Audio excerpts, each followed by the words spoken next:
ہاں کچھ شکلیں ہیں کہ جو جائز قرار دی گئی ہیں بغیر محنت کے بھی پیسہ کمانے کی. وہ کیا ہے؟ آپ کے پاس 10 لاکھ روپے تھے، 10 لاکھ کسی کو دے دیا کہ آپ مجھے 10,000 ماہانہ دیتے رہیے، حرام ہو گیا. 10 لاکھ کا مکان بنائیے اور وہ مکان کرائے پر دے دیجئے 10,000 ماہانہ پر یا 5,000 ماہانہ پر، یہ جائز ہے. محنت تو اس میں بھی نہیں لگی نا. مکروہ ہے، پسندیدہ نہیں ہے.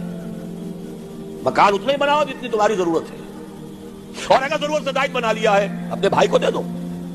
ماضی قریب کے اندر بھی ہمارے دیہات میں مکان کے کرائے کا کل تصور موجود نہیں تھا،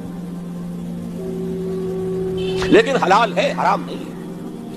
البتہ اس کو جو چیز کوالیفائی کر دیتی ہے وہ کیا ہے، پیوریفائی کر دیتی ہے، وہ یہ ہے کہ 10 لاکھ اگر کسی کو نقد دیا تو اس کا بھی امکان ہے کہ وہ 15 لاکھ بن جائے، 20 لاکھ بن جائے. اس کا بھی امکان ہے 5 لاکھ رہ جائے سال میں.